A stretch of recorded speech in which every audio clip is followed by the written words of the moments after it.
Okay, call to order. We're gonna go fast today. Yeah. Good energy. Roll call, starting with Laura, Present. Brooke, Here. CCB. Here. I am here. Looks like Mike is absent for now. Moving on to public comments. Do we have any? No, we don't. Awesome. Item number 3, adjourn to closed session. It is This recommended. is Chris Prisco. So Thank you. moved. This Laura, I second. All of those in favor? Aye. Aye. All right. Adjourn to closed. Nicole.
Okay, reconvening to open session. It is recommended we reconvene to open session.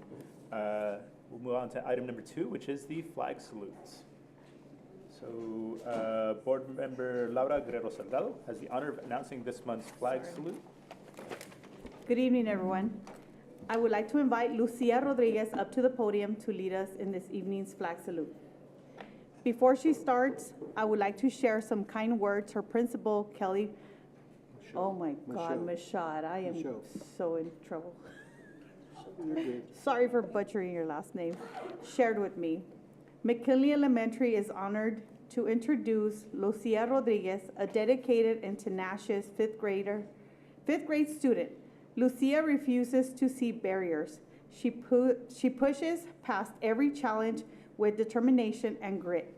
She exemplifies the portrait of a graduate competencies. Sorry, guys. It's been a long day. Approaching learning experiences with strategy, reflection, and perseverance.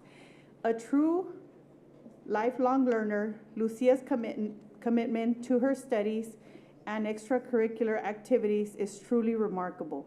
With her drive and ambition, she is undoubtedly a future history maker and a world changer. Lucia, will you please lead us in the Pledge of Allegiance? Please stand up.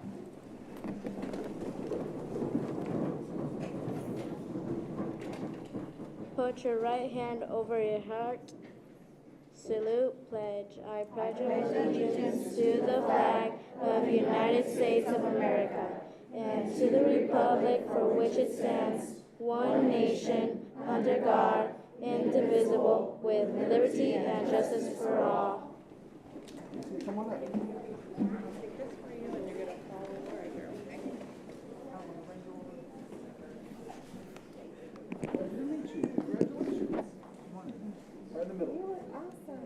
Oh, I love your shirt. Does it say edible flowers? Yes. Everybody look back at Martine and smile. Want to invite your parents up here? Your parents want to come up? Let me get it. Come on, family.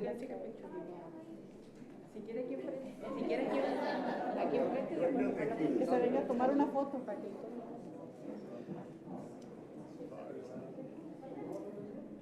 Pasen para acá. Aquí, para que tome foto. ¿Quiere tomarle foto? And then we're going to get a picture with the parents, Miss Orozco. Okay. Got it? Okay, got it.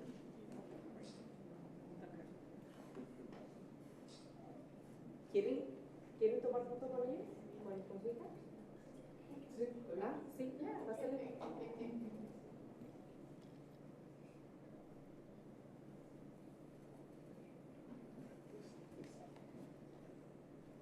Si se quiere tomar foto, yo le tomo foto. Ah.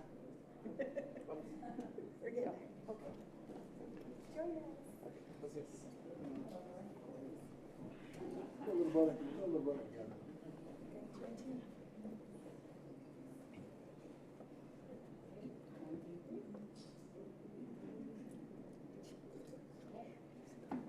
Now, Martín. No, espérame, amigo. Falta Martín. Okay, 1, 2. Felicidades.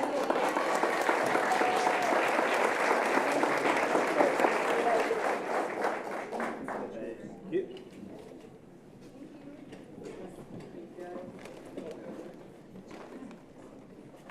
All right then, moving on to item number 3, report of closed session action. During its recently concluded closed session, the board voted to appoint the following principals for the 25-26 school year.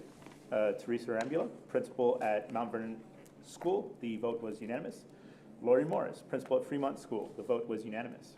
Gerardo Lewis, principal at Kern Middle School, the vote was unanimous. Daisy Gonzalez, principal at Stern Middle School, the vote was 4-1.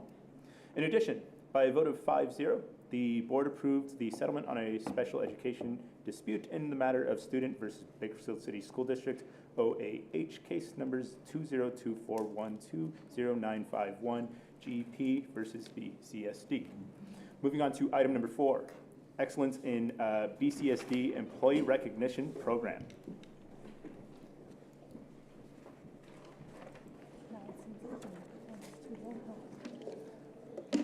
Good evening.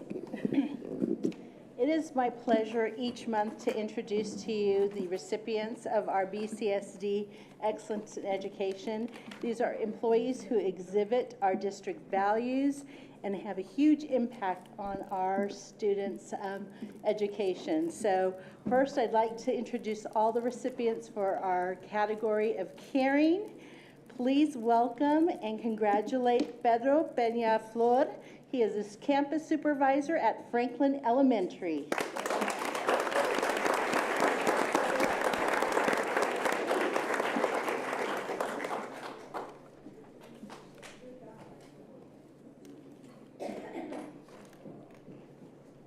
Gotta look over here. I tried.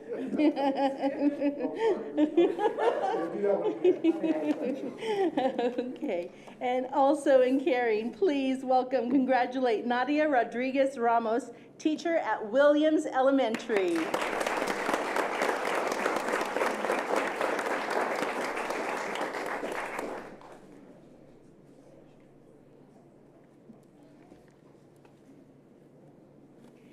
We also have Anna Schrader, teacher at Thorner Elementary.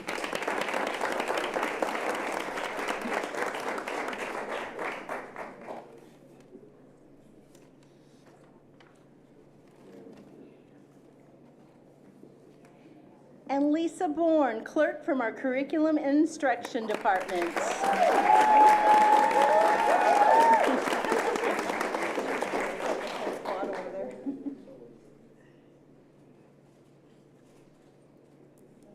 Mark Bruley, site custodian at Frank West Elementary.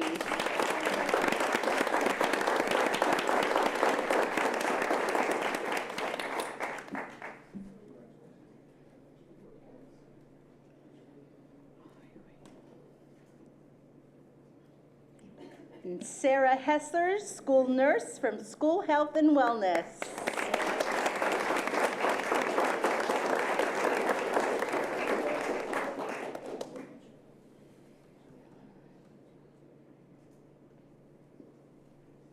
We also have Elotes Banks Bradford Jr. He is a YSS Youth Services Specialist from our Instructional Support Services Department.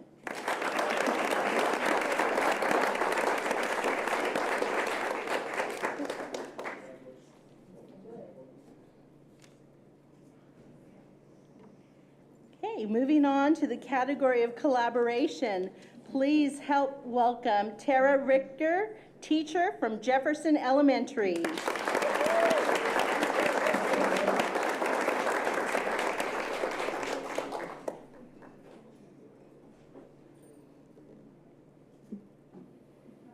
We actually have a group of collaborators from Jefferson. This is Christine Aragon, teacher from Jefferson.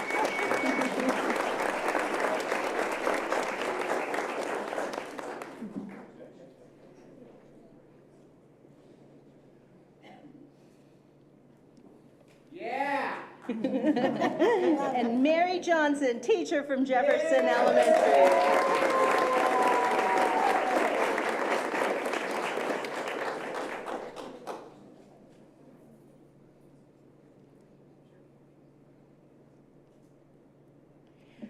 Brandy Palafox, teacher from Jefferson Elementary.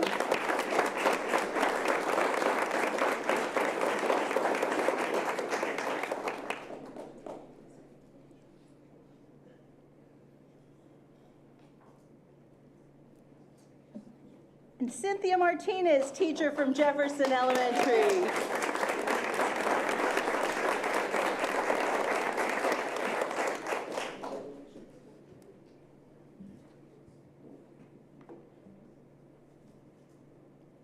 As we continue in collaboration, please welcome Monica Daniel, academic program leader from Wayside School.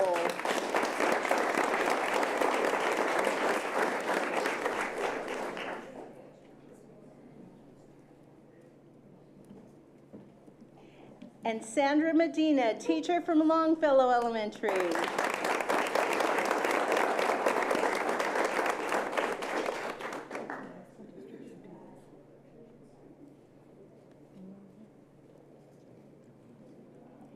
Okay, in the category of integrity, Michelle Stat, school nurse from School Health and Wellness.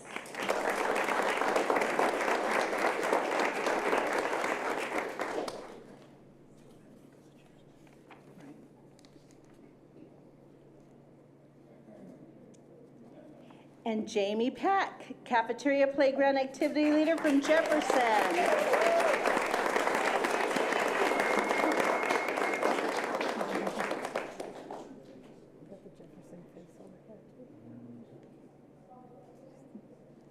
In our last category for workplace safety, please welcome and congratulate Brandon Gathright, skilled trades helper from MOS.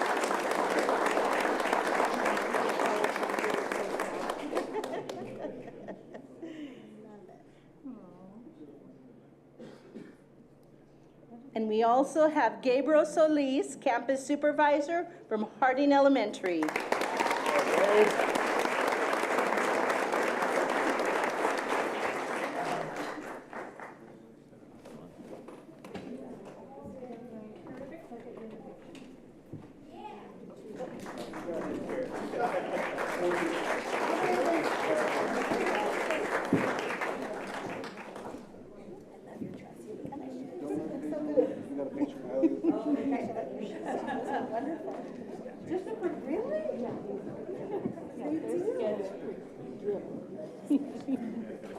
Kind of like do a side profile, like we like each other.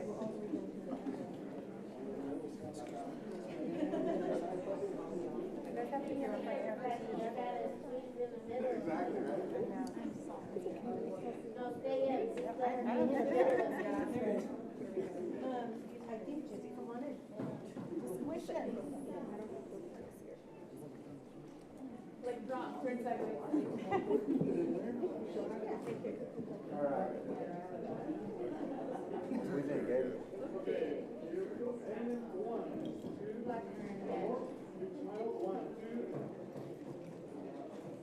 All right, please, for families.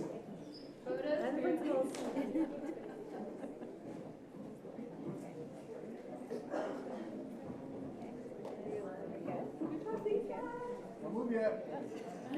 We good? Thank you, everybody.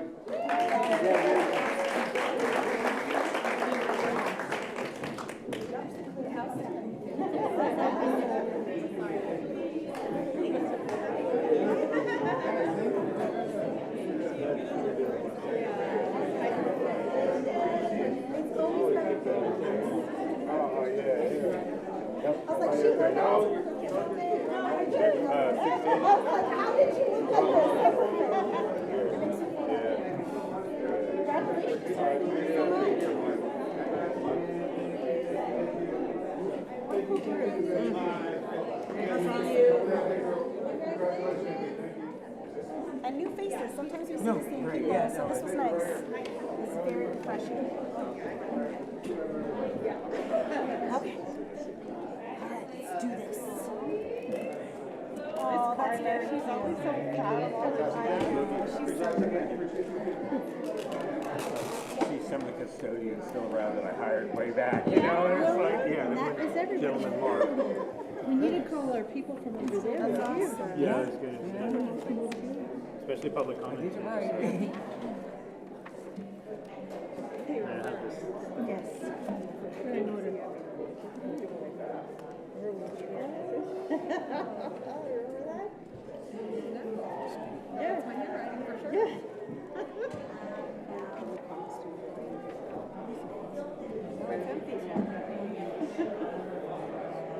That side has quite a few people in there, so.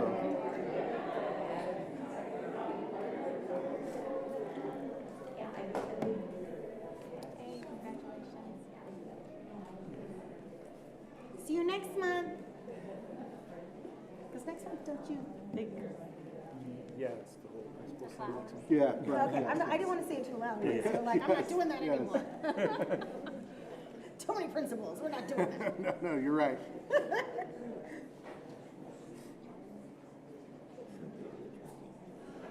Right?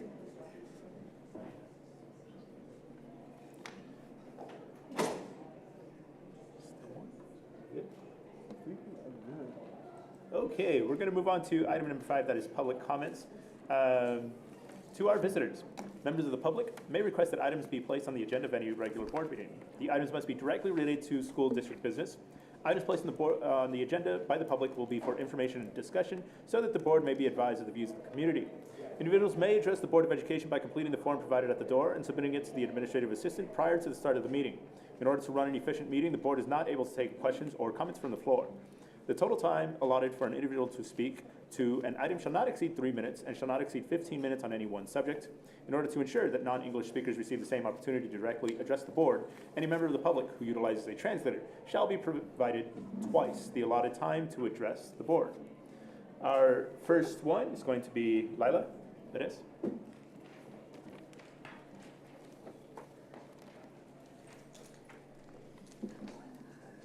Okay, good evening, buenas noches. Mr. Luque, President Anthony Fuentes, board members, administrators, and community members. My name is Lila Perez. Today, for the first time, I'm here representing my beloved Alpha Delta Kappa Theta Chapter Educator Sorority.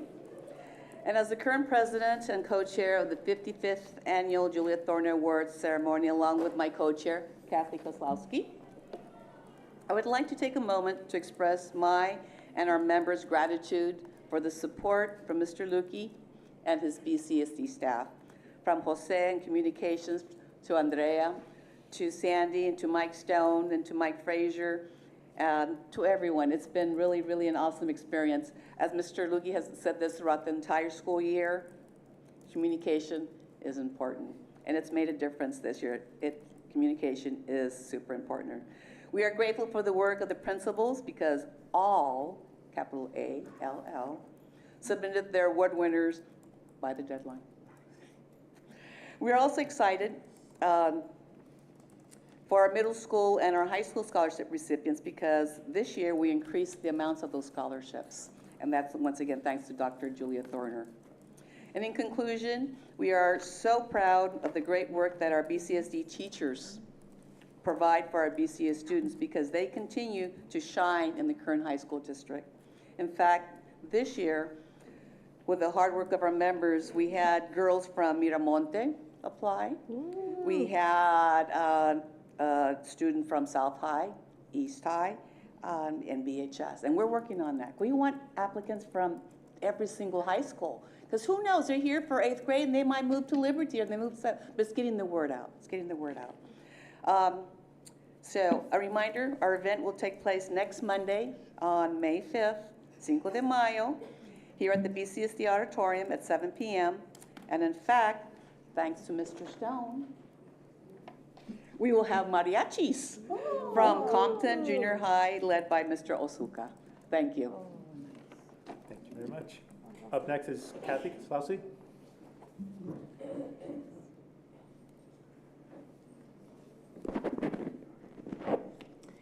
My name is Kathy Kozlowski, and I'm a teacher at Franklin. I am the co-chair, like Lila said, of the Juliet Thorner Awards program. For the past 55 years, Alpha Delta Kappa Theta Chapter has recognized 2 girls at each elementary site, 1 8th grade girl at each junior high site, and 2 high school seniors who graduated from BCSD for their academic achievement, extracurricular activities, and altruistic endeavors. To date, we have recognized over 3,500 girls for the Juliet Thorner Award. Dr. Juliet Thorner was good friends with some of our sorority members more than 55 years ago, and many of them were principals in the district. Together, they set up the Juliet Thorner Awards program. Our sorority has been proud to continue to recognize these girls for their high achievements. This year, we will be recognizing 79 girls, 66 elementary girls, 11 junior high, and 2 high school seniors. We will carry on this tradition this Monday night, May 5th, at 7 p.m. here in the auditorium.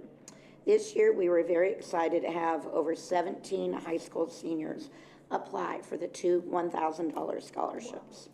Since its inception, many future doctors, lawyers, teachers, scientists, and businesswomen have received the Juliet Thorner Award program.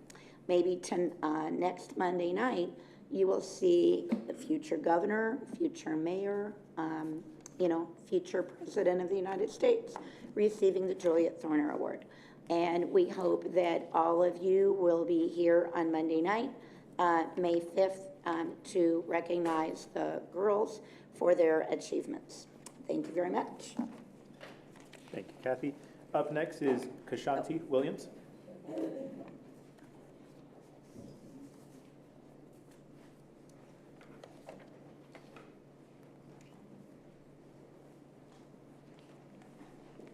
Hi, board members. How y'all doing? Hi, everybody. My name is Kashanti Williams. I'm a parent, a community organizer, and a representative of Community Interventions. And during June's board meeting, June 25th, 2024, a Cal Kids resolution was passed that created a Cal Kids engagement plan to start by August 2024, outlining strategies for program activation and data collection for all eligible students with an emphasis on incoming kindergarten and 8th grade students. Community Interventions would like to request a status report on the Cal Kids engagement on resolution number 2024-13. Thank you. Up next is Otis Bell.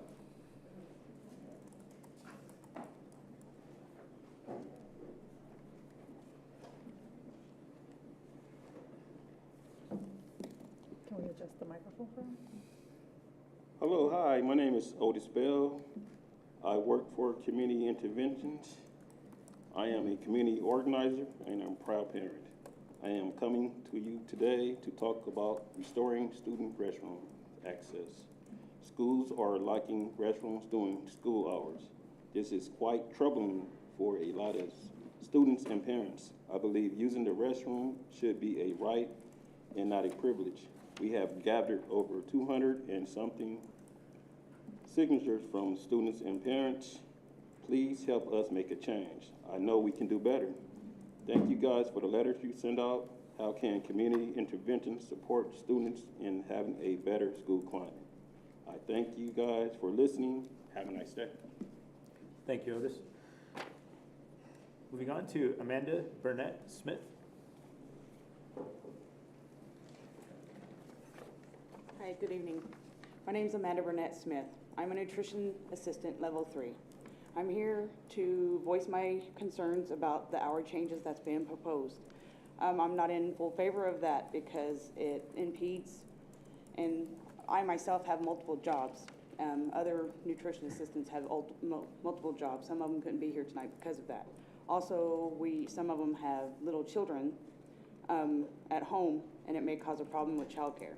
I do believe that if the level 3s are given 8 hours or a raise, it could help supplement some of the extra income that we have with our other jobs and help pay with childcare. Also, the time change doesn't make sense to me because if the manager's out, they want we step up and take their position, but then that leaves a sub in my position, if we even get a sub, to do the supper program. And the reason they're changing our hours to the supper program is so that way they have a set of keys and a safe serve person at the end of the day. But if we cover for our manager, we're not able to have the requirements in the evening. So I just thank you for your time and just hope it doesn't pass. Thank you. Up next is Linda Eads.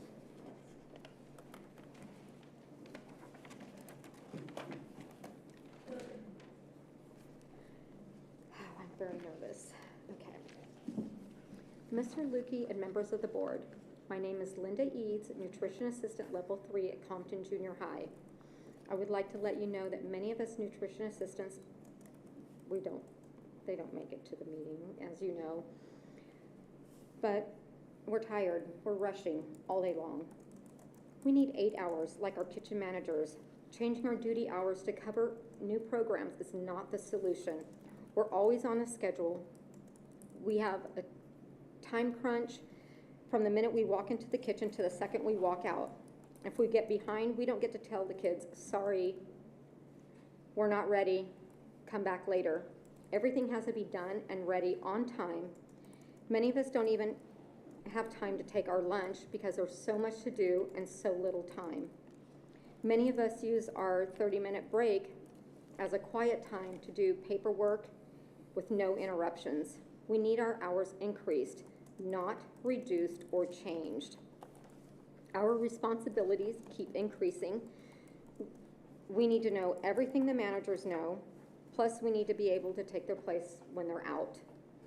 It's our responsibility to order from designated vendors, to enter receipts into the Smarty program every day after deliveries. Production worksheets need to be completed daily and checked by both manager and assistants to make sure the numbers match and are correct with Titan in case of an audit. Now we've added the supper program and that production worksheet. It takes time to not make mistakes. When we're rushed is when mistakes happen. If you change our schedule, the dynamic of our workflow would have to change also, because we, the assistants, are also included in the rotation cycle with the rest of our crew. We do planning, prepping, cooking, kitchen cleaning, ordering, organizing, plus the lunch trays in between each setup and after the last setup, not to mention the tables at the end of the day in the cafeteria. Every program like breakfast, lunch, snack, and now the supper program is included in the meals per labor hours. Why is the theme bar not included? It takes time to prep everything on that theme bar, and now we're losing those hours as well. And lastly, our nutrition department has a slogan, just one more. What does that mean? It means one more child. We take the time to prep and serve appealing and delicious food for our kids. Instead, we feel like just one more means just one more duty added and just more hours taken away. Thank you for the time for listening. Thank you.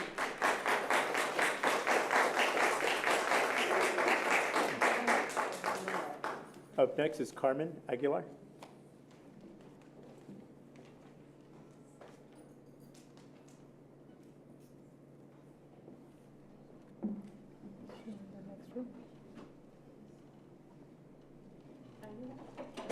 Oh, right here.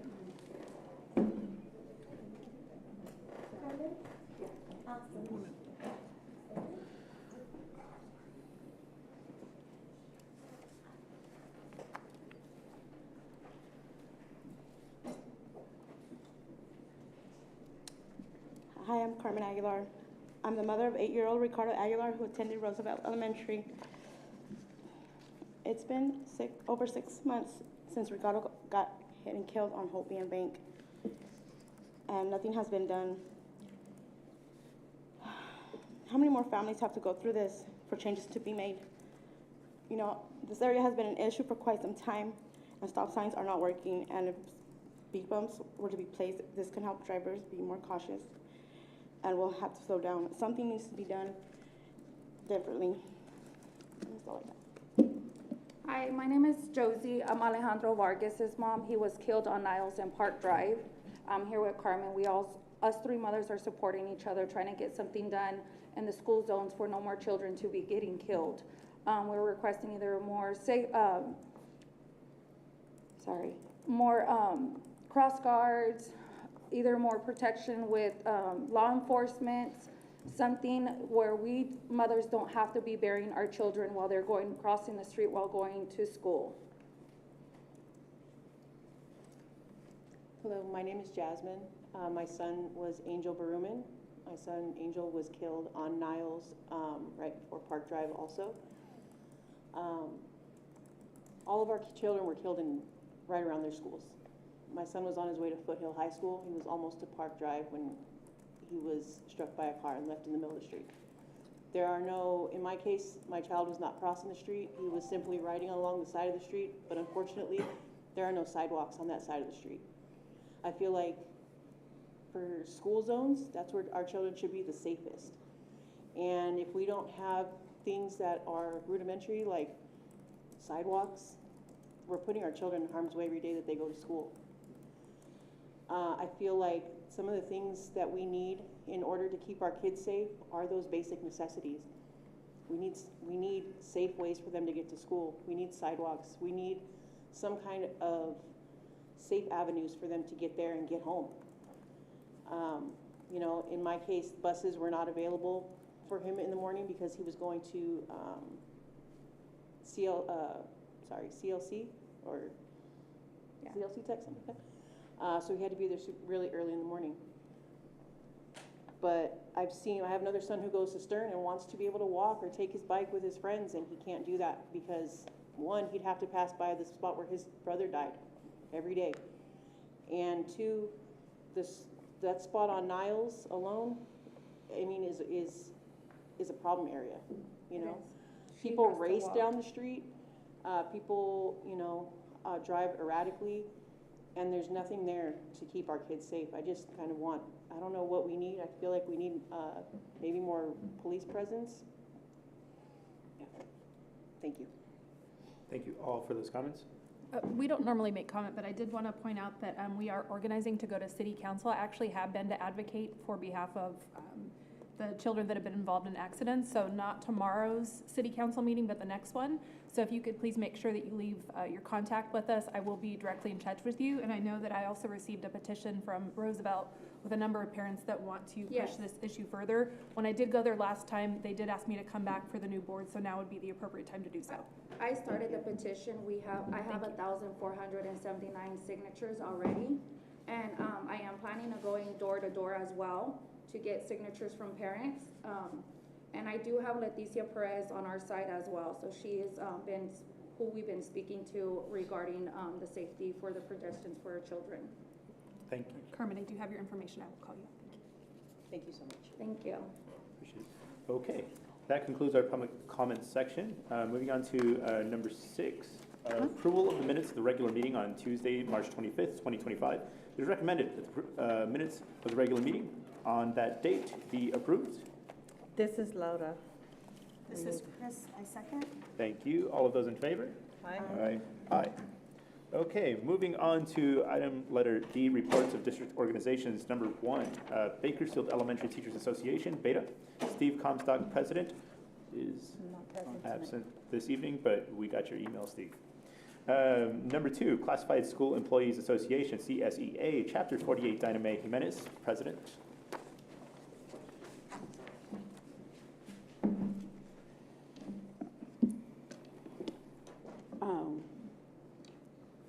Superintendent Lukey, members of the board. My name is Dinah Mae Jimenez, and I proudly serve as the president of California School Employees Association, Chapter 48. This evening, I would like to bring to your attention some pressing concerns our CECA members are currently facing. In our transportation department, we receive reports of employees in the transportation department being marked unsatisfactory on their final evaluations, even when their preliminary evaluations only indicated needs improvement. To be clear, some employees are seeing their performance ratings worsen rather than improve over time. This is not only demoralizing, it's counterproductive. Evaluations should encourage professional growth, not diminish morale. When employees feel unappreciated, they experience increased stress, emotional and physical health issues, and in many cases, a loss of motivation. This leads to more absences, decreased patience, and sadly, they begin seeking other employment elsewhere. This is especially concerning given the district's ongoing efforts to retain bus drivers through the trainee program Later, a sign-on bonus was introduced, when a retention bonus was later also introduced, and finally, a referral bonus. We appreciate these efforts, but they can be undermined by poor management practices. We cannot afford to lose bus drivers due to lack of support and recognition. In our nutrition department, we are currently addressing proposed changes to duty hours.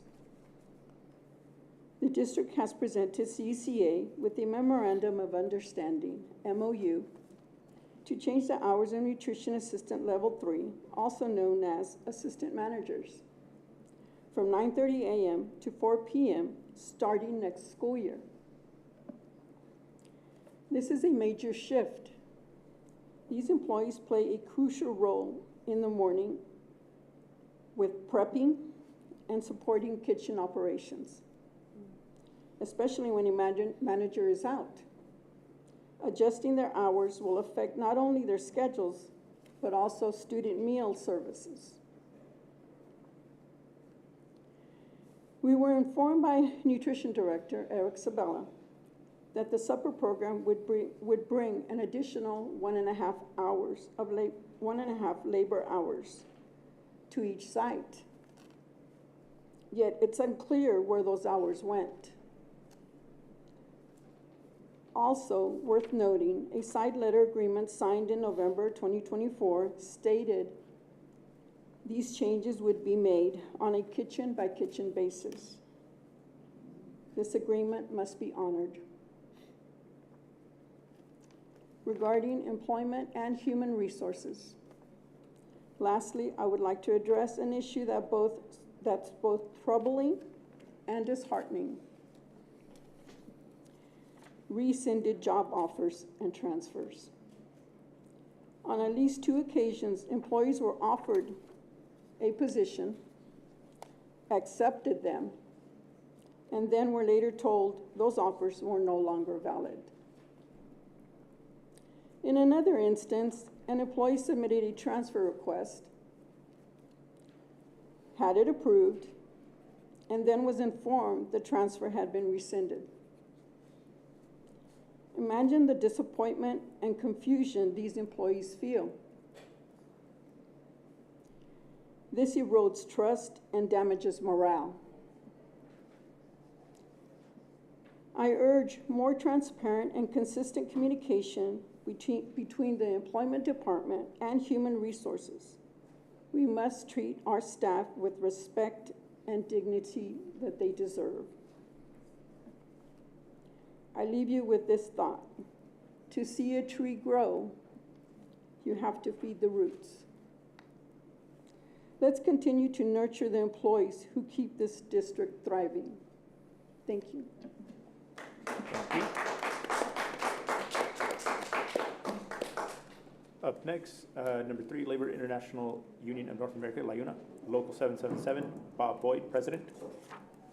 Not here. Moving on to letter E, Board of Education. First item is board member comments. Today we'll be starting with you, Dr. Chris Cruz-Boone. Hi. Happy Autism Awareness Month, everyone. It's a really special month, and there's been a lot of great events throughout our community and our district. I want to talk about some of the musical events. You know, VAPA had our middle school and junior high honor choir, and I was so deeply moved by the performances this year. And every year I think like, oh, they're good. This year I couldn't believe those were middle school kids. Like, I was completely awestruck by how, I mean, it was like we were listening to a movie score. It was just so well done. So kudos to our VAPA program. We also had an awesome art show. If you haven't had a chance and you leave here, walk through the hallways, see the new art. It's really amazing. Shout out to Sequoia in Washington. They had a lot of art out there tonight. It was really great to see our middle schools so engaged and excited in displaying at our district office. I also got to go to our Parent University graduation, which if you've never been, you should go just for the fun of it, because the joy, the shoes, And the family camaraderie is totally with it. I'm serious. These mamas show up. BCSD moms love their shoes. We are very serious about the cute shoes. On Saturday, my family participated in the Keep Bakersfield Beautiful cleanup. And I was so stoked how many teachers and principals and families from BCSD stopped by to say hi. And that was really cool to see something that wasn't a BCSD organized event, but to see so many of our families participating in something that's about, you know, taking pride in our community meant a lot to me. The last thing I want to share with you is my very favorite moment of the month of April. So I love musicals. I have my poor husband has to endure me singing musicals all the time. He went to go see Hadestown with me down in LA, and during the intermission, we bought tickets for a second show to go watch it with our kids.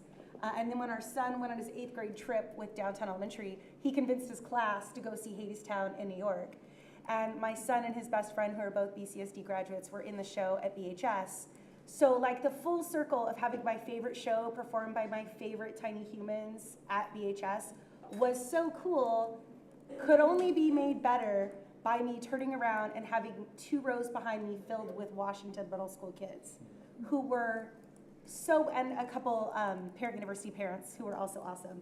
But like, I can't describe to you how much it meant to me to get to share a show that means so much to me personally with unpredictable, like the kids would just have these like audible reactions, you know, where they would gasp or they would cry, and I would hear them behind me reacting to the show, and it was such a beautiful thing. So sometimes we talk about the performances and the accolades of our kids, but I think it's also, you know, worth mentioning sometimes when we share community out in the world with our kids, it's the most meaningful experience. And when we take our kids to these spaces, they really are such gracious, wonderful guests. So I'm really proud of those Washington kids. Thank you, VAPA, for including them in that experience, because it was my favorite day of the month of April 2025. So thank you so much. And thank you to all of our speakers tonight. They were wonderful. We really appreciate your voices and all of your input. And that's me. All right, thank you. Moving on to Brooke Malial. So just a couple of comments from me. I did want to shout out Miss Genesis Abrego. I noticed she had, I believe she's a teacher, possibly an art teacher. She had so much student work out there, and it just blew my mind. There was a lot of incredible artwork out there, so thank you to all the teachers. Thank you to all the students that chose to participate towards the end of the year here, where I know we are all not as full of energy as we typically are, but it was very refreshing to go out there and to see all the art. Thank you for informing us about Juliet Thorner. I love the enthusiasm of these ladies every year. I'll get an email at the start of the school year asking me to commit to go to this event. And I'm like, yes, yes, absolutely. And then we get reminders, we get invitations. So I'm really excited to attend that on Monday. Thank you for Cal Kids for reminding us too. As a high school counselor, I would like to remind anyone who has seniors, now's the time also to claim the distribution for Cal Kids. Not only do you need to sign up and claim the money, but when you figure out what university you're going to go to, you have to actually do the second part of it to obtain that $500, $1,000. So if you do have a senior that is in high school, make sure they talk to their counselor so they can follow up and actually receive that money with the institution that they're headed to. As we had the speakers earlier, I did want to, again, draw attention to the fact that I will be attending City Council. I believe the next meeting may be May 14th. I just looked it up. We'll have to confirm that. But anyone that would like to join me, I, again, will be reaching out to the ladies that were here tonight. It seemed like they were spearheading all of that and can probably get me in contact with the right people. But if you're interested in joining us, feel free to reach out to me through my district email. And then I also did want to mention too, we do have a board study session, a budget study session next month that I am looking forward to, and hearing from the rest of the board's feedback and working with the superintendent to just take a hard look at what's coming ahead for us, because we have a lot of school districts that are experiencing some difficult decisions to make. So I want to make sure that we're listening to the public, we're listening to those who work for BCSD, and everyone's part of the conversation. Thank you. All right, thank you very much. Moving on to Mike Eggert. Good evening, everyone. Just a couple of things. I attended the girls' conference at the beginning of April. I just want to extend my gratitude to Louis Neal and the classified staff and support staff that put together an excellent program. That was very impressive. And thank you to Chevron, who made a sizable contribution to put that on. The girls were engaged, camaraderie that you saw took place from all the different schools. It was very proud to see the girls just take that project on and make it their own. And so I just was, I was very proud to sit there and watch that whole thing happen, you know, with those girls. And it's a program that I hope will continue forever, because I think putting it in a professional setting like the auditorium, I'll still call it the Civic Auditorium, you know, it just gave it a little more oomph that made it like, wow, we're worth this, instead of just some token. But you saw the pride in those girls, and the girls that did the beginning with the skit, the theme from Friends, just, you know, looking at they were from all different schools and how they came together. I mean, it was very proud to see that. So I just want to thank Louis and his, Neil and his group. They were very impressed. Another thing that, like Chris said about it being Autism Awareness Month, a few schools did a couple events. Franklin did a autism awareness event, and I saw that online. I was very impressed that we're making our students aware that these children are out among us. And Fletcher did one also, and just see the interaction of those children and the interaction with the regular children, because we're just going to have to understand that these is just going to be greater and greater in our society. And so we need to break down those barriers so that all children understand that everybody's different. And so we got to accept that, and whatever uniqueness that child brings, we can learn from that. And as I said, as a grandfather of a child, I'm very thrilled to see our public attitude of children with special needs is changing. You know, and I think that's, as parents, we need to teach our children that we're all the same. And I had gone to the Parent Advisory for Special Ed meeting at the beginning of April, and you know, there were a lot of proud parents, you know, that were there advocating for their children, you know, and that's great, you know, and that's what they need to do, you know, because we have to speak up for our children. And it's not just special, it's all children. So, you know, parents need to be involved. Parents need to, you know, make that a challenge for them to be involved with their child's school and find out what's going on. Instead of always being the one to sit back and be negative, let's look at the good and let's be part of making that good instead of tearing it down, because there's a lot of great things happening. Yeah, I look forward to next school year. We have some great principals, you know, coming up out there, and you know, it's very exciting to see, you know, the direction that we're going. You know, I'm very proud to be on this board and be a part of it. And in the few months that I've been here, you know, I really, you know, see the love, the commitment from the teachers, the classified, the administration, to make this a great place for our students. Thank you. Thank you. Moving on to Laura Guerrero-Salgado. Good evening again. As the school year is coming to an end, I want to just say it again, self-care. Take care of yourselves, and right now is the perfect time to start scheduling your appointments, because, you know, as soon as those kids are on vacation, doctors are booked 2-3 weeks out. I know most of us are tired, overwhelmed, exhausted more than anything.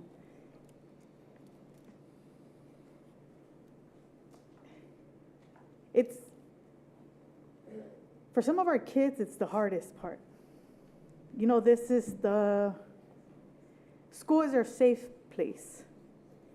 And school is our warm place. School is our cool place.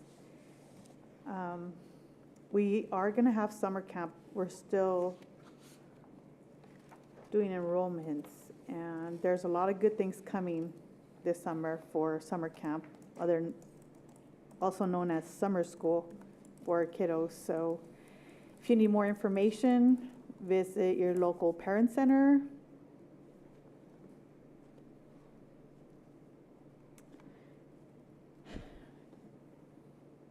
You know, self-care is not just about you, it's about the little ones you have at home.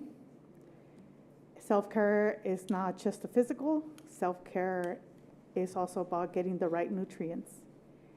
And there's a couple of things out in the community. If they're current family recipients, they will bring food boxes to your home. I know Gleaners, there's been a couple issues where there's a waiting period or there's no food there, but there's other programs. And again, parents or teachers, if you can just redirect our parents or our guardians to the parent center. At the last board meeting, after I left, I went down to Long Beach for CABE, the California Association for Bilingual Education Conference. It was great. It was our 50th anniversary. They went all out on it, maybe a little bit too much, because they had it going on at the convention center and then the 2 neighboring hotels. So if you were interested in one thing over here, you had to hoof it all the way to the other side. But overall, the conference was amazing. And I wanted to ask Mr. Luque, I know we don't like surprises, but I've been thinking about it on the way over here. And maybe we could reconsider sending maybe a parent or 2 from each dual immersion school that we have. I know we've sent parents in the past, but maybe this is something we can look at again, considering we're trying to revamp our dual immersion and we're working on our next school. So that's just a thought. On another note,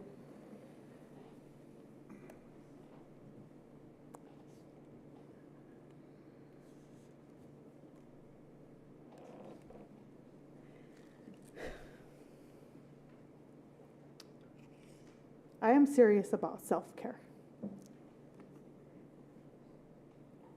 It's okay to talk about things that are going on. And sometimes it's easier to talk to a stranger than it is to talk to somebody in your family, because there's always that judgment and there's always that chisme that comes along with it. And I'm a little lost in my thoughts right now because I lost a friend yesterday. And there was somebody who I always was on him about self-care, you know, and he always talked about being overwhelmed. But us, we could only take so much stress, right? And, you know, to learn of his passing, it's a real eye-opener. So take care of yourselves. Nobody else is going to do that for you. Thank you. All right, thank you, Laura. I'm next. Wanted to thank our public speakers. Keeping us accountable is always really good. So appreciate you being here and speaking out. I went to the Baile Folclórico event that we had. Felice Patiño really passes along those skills to those kids. So really super cool event.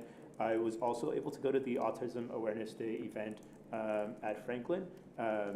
Reading to 3rd graders and 6th graders was the scariest thing I have done. And I'm a high school teacher, and but I really truly loved the opportunity to do that. Wish me luck at Fletcher tomorrow.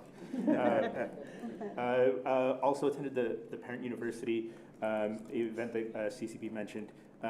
Really big thanks to the FACE department.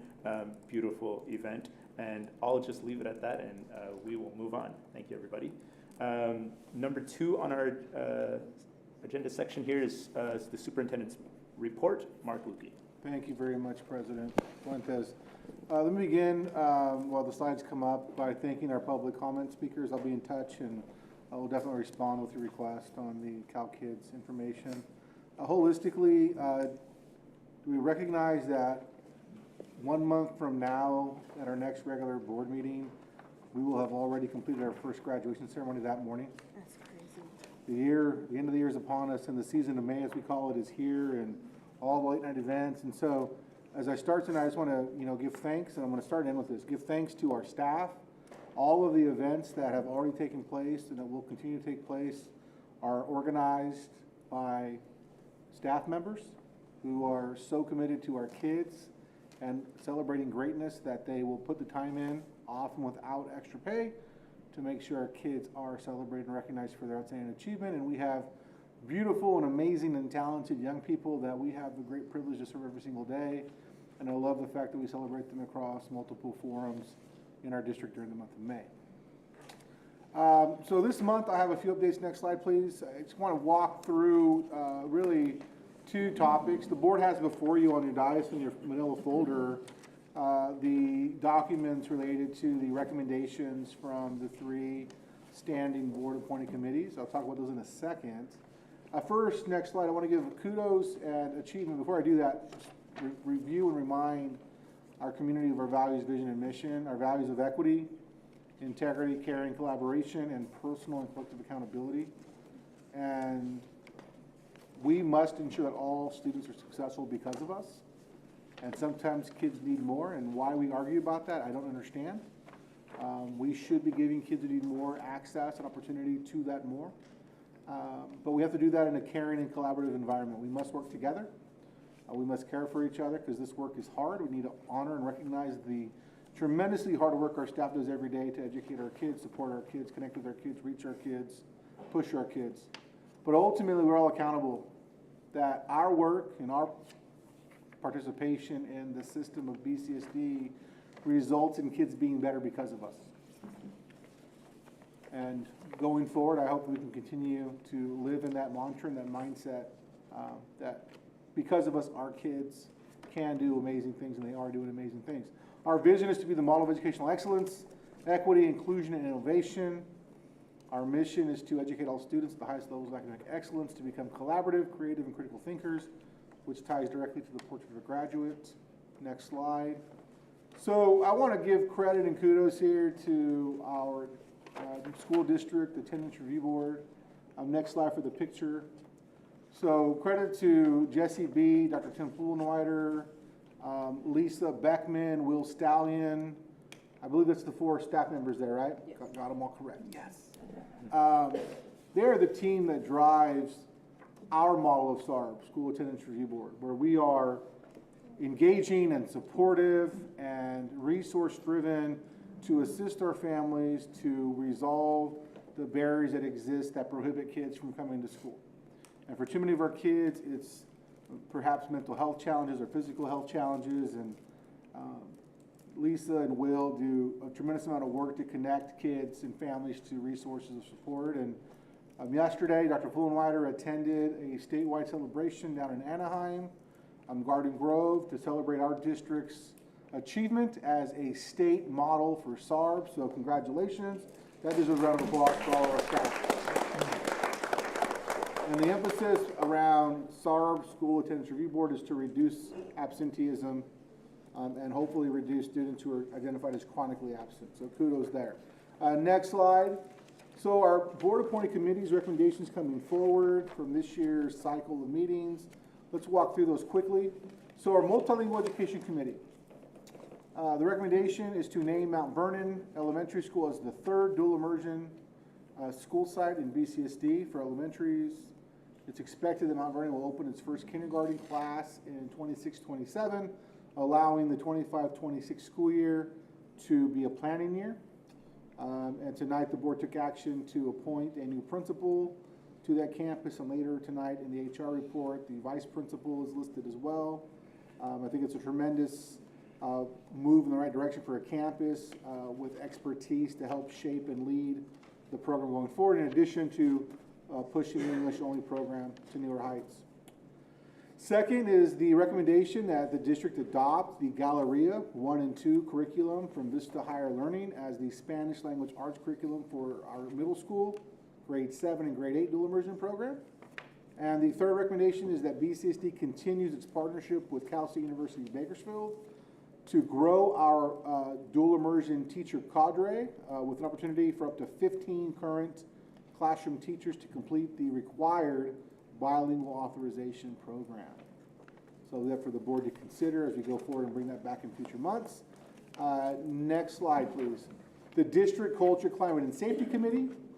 The recommendation really focuses on two elements, the Workplace Violence Prevention Plan, which recommends the revision of the plan to include periodic inspections of the form within the plan to create electronic versions and help with the record-keeping purposes, because it is a tedious process.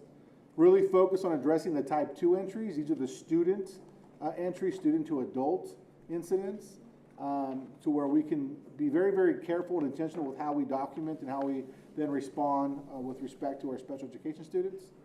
And then revising the reporting form to standardize data reporting elements and help collect accurate data categorization of the data so that we are keeping the best records possible, because that question has come to us, what does the data look like? Goal 2 is to add safety as a future goal in the LCAP, recognizing safety is a priority for our district, implementing safety protocols, increasing staff training and awareness of safety protocols, promoting a positive climate on our campuses, enhancing communication, and engaging families and community on safety topics. On to the next slide. And this ties back to what we formerly called our face walks. Yes.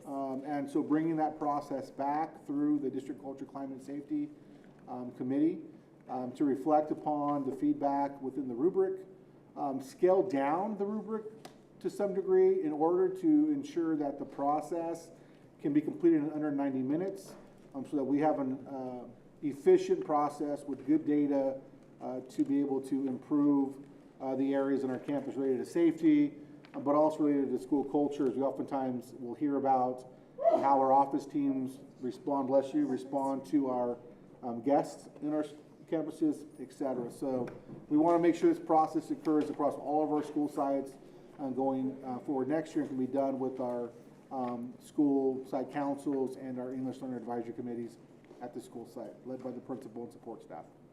Next, Closing the Achievement Gap Committee.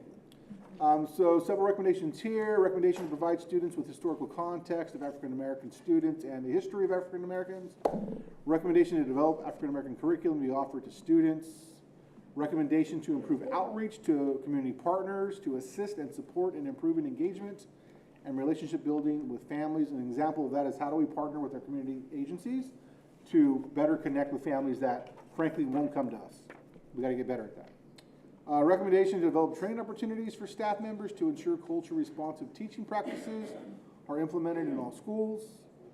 A recommendation to improve the monitoring and accountability as it relates to the implementation of the current equity policy and future policies related to the achievement of African American students. And a recommendation to ensure continued investment through LCAP to offer access and opportunities to support African American students. Next slide, please.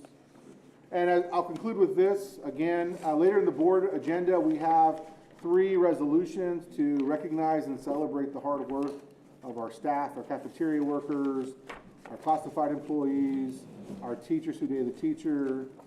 These are all important actions the board takes to just offer recognition that most of our folks walk through the work every day without that opportunity for appreciation. And I recognize the superintendent that everyone's working hard, pulling the rope in the same direction, and I just appreciate the efforts of our district to make this place the best place possible for kids. And while I say that, there's important work ahead of us, and I look forward to next month bringing to the board some updates and progress related to some intentional work we're doing around African American student achievement. And so with that, I will say thank you very much. Alrighty, moving on to item number 3, cultural heritage recognitions for May. Asian American, Native Hawaiian, and Pacific Islander Heritage Month that is recommended. Make sure I'm here.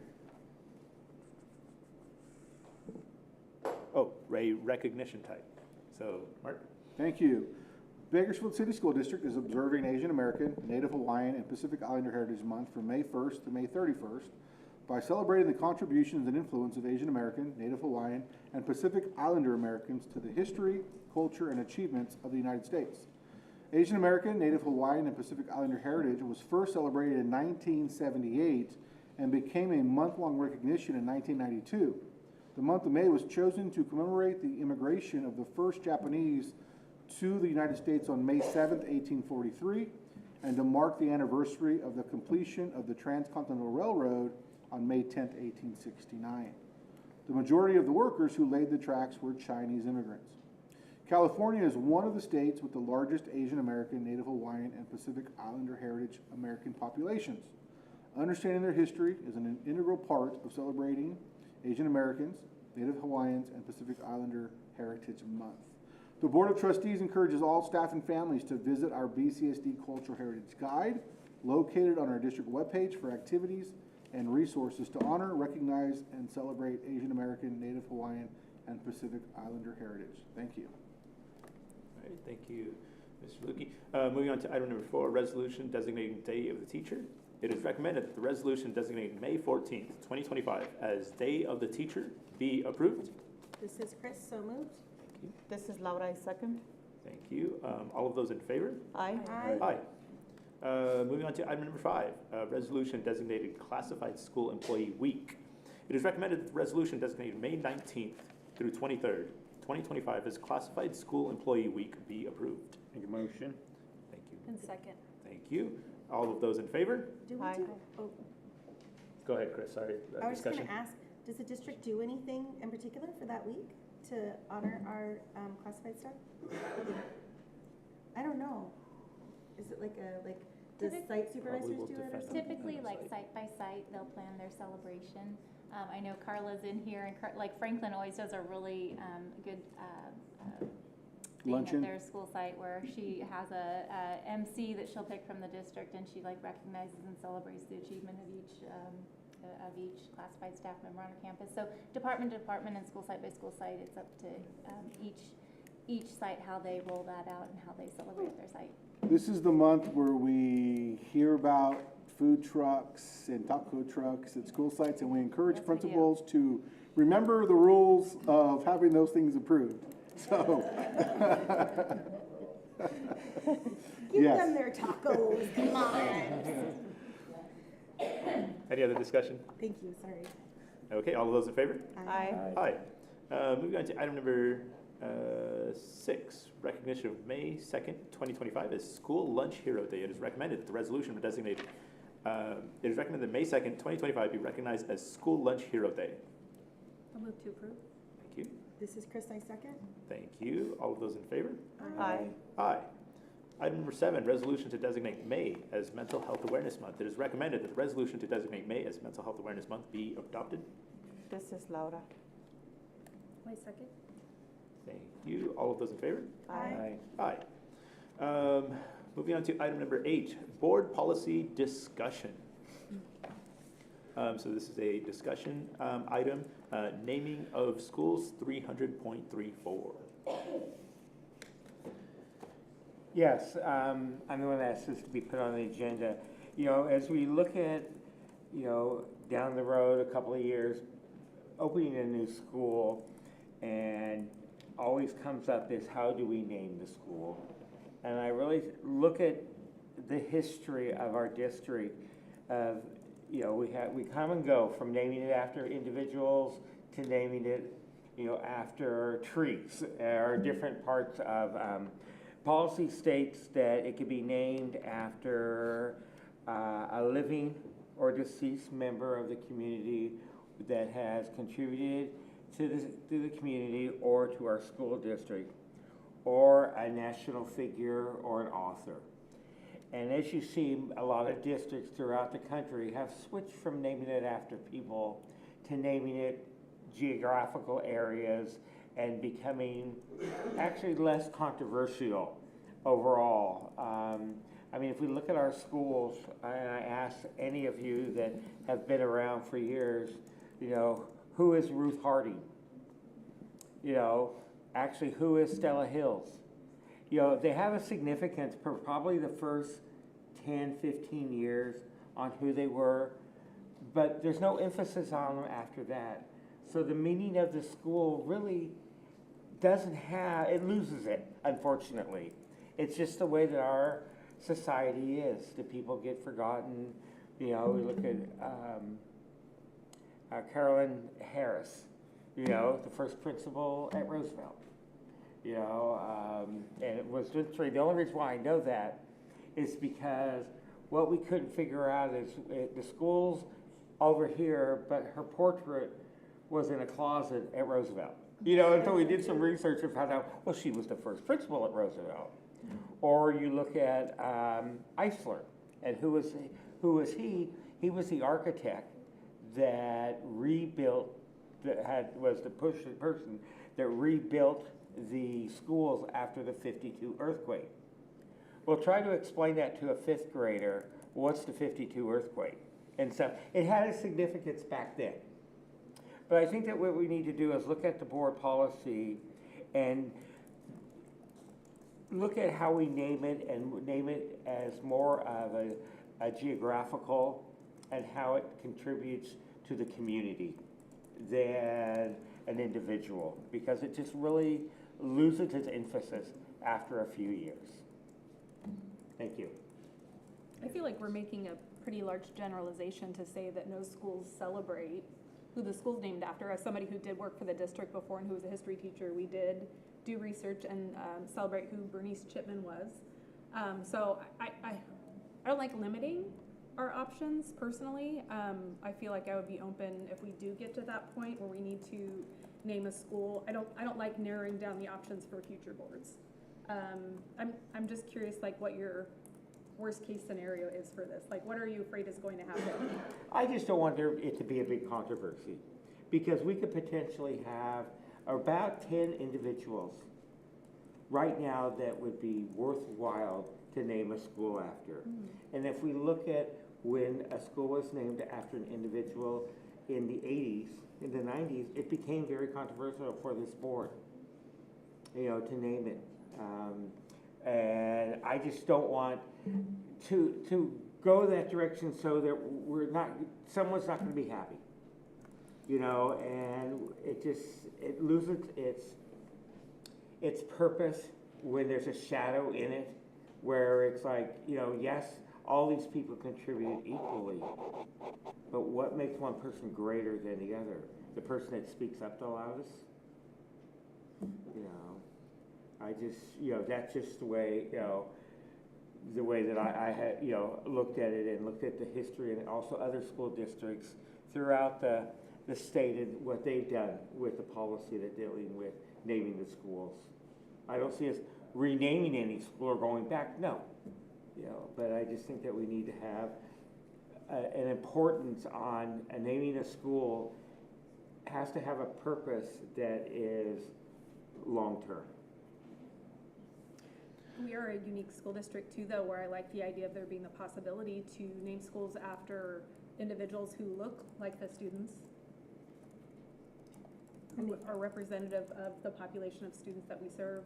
I think that's an inspiration, and I think that we could bring meaning back to why we name schools after individuals. I do also feel like, in general, like a board would be able to make a sound decision not to name a school after somebody very controversial.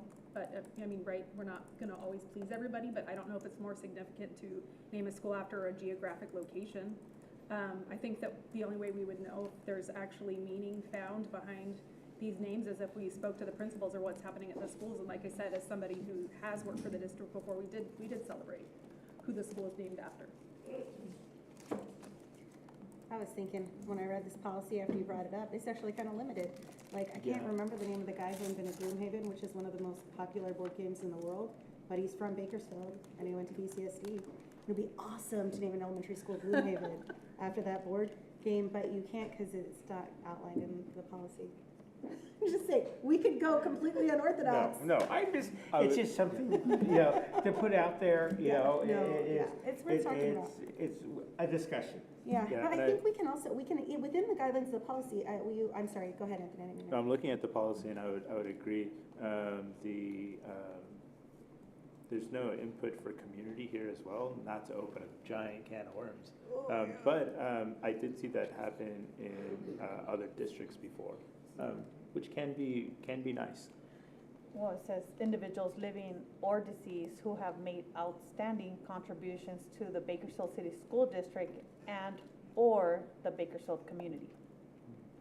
Well, I mean, actual community members submitting ideas, Yeah, students like submitting the ideas. process is just us, it's not. So, Well, if we Can I were leaving it up offer to the public, history? that would really be controversial. On the last three school That's- sites, MLK, Fletcher, and Cato, the process did begin with taking suggestions from the community and then through the various committees that the district has.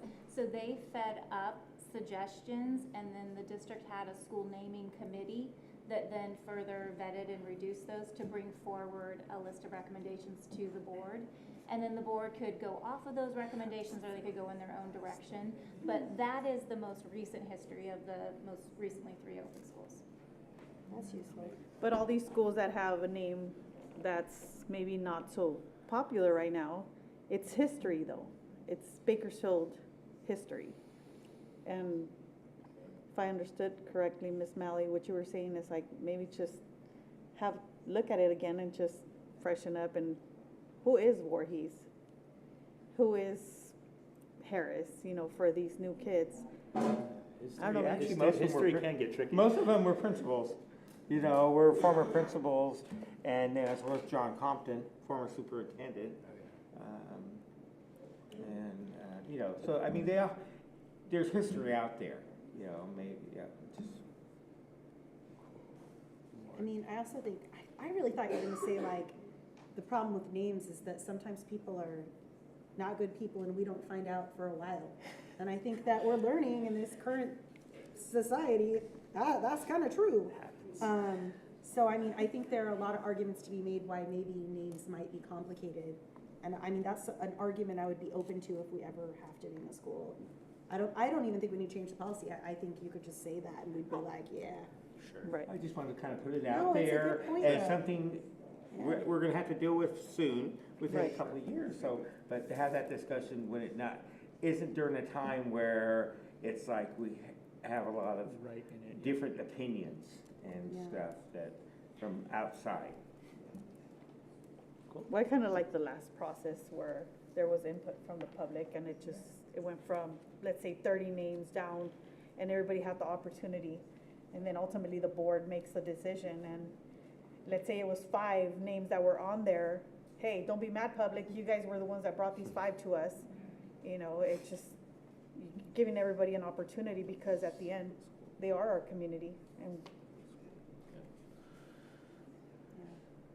More discussion? All right. Thank you for bringing that, Mike.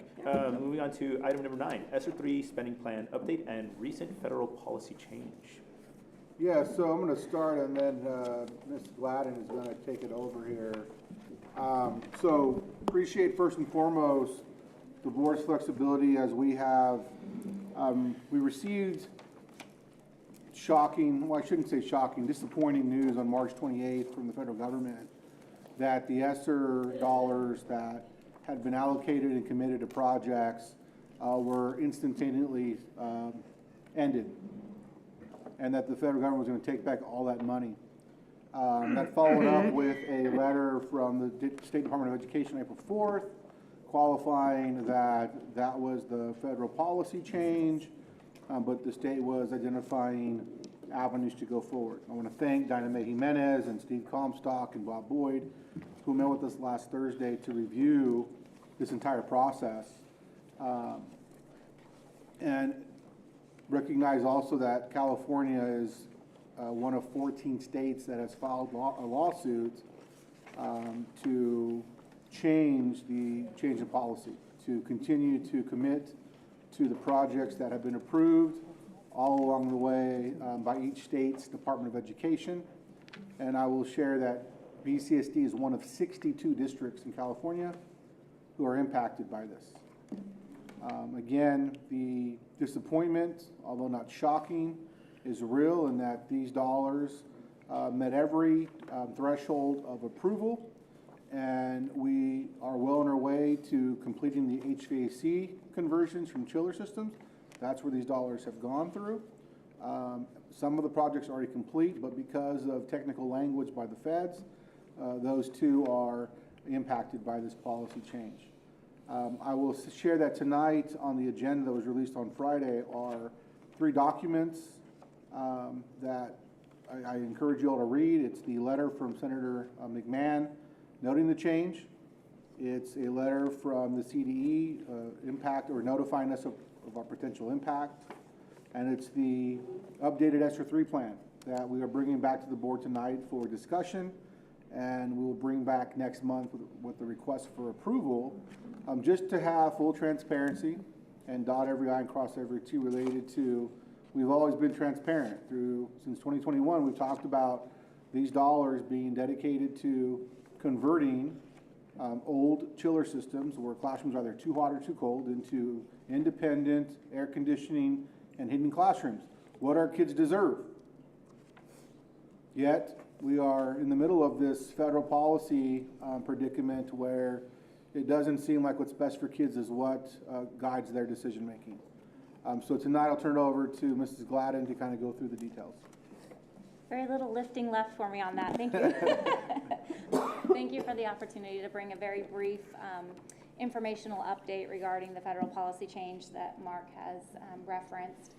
So a little bit of history from where we started. The Elementary and Secondary School Emergency Relief Fund, which I will hereinafter refer to as ESSER, was created. The ESSER 3 funding specifically was created back in March 2021 through the approval of the 3rd COVID stimulus package.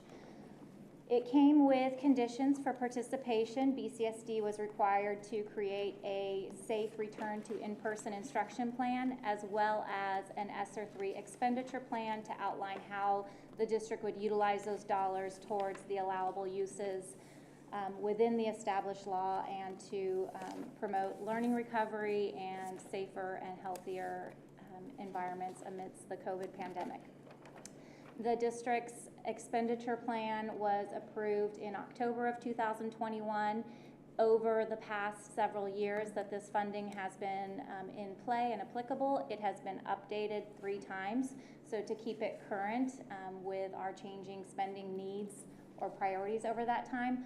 But throughout that entirety, the HVAC upgrades at our school sites that still had old chiller systems was on our list of priorities from our very first expenditure plan and have remained on as a priority project throughout all iterations of that expenditure plan. BCSD was awarded $140.4 million of ESSER 3 funding. Of that allocation, 20% is restricted by law to be used for addressing the impact of lost instructional time. The remaining 80%, representing $112.3 million, is available for any other allowable use within the ARP federal law that created ESSER 3.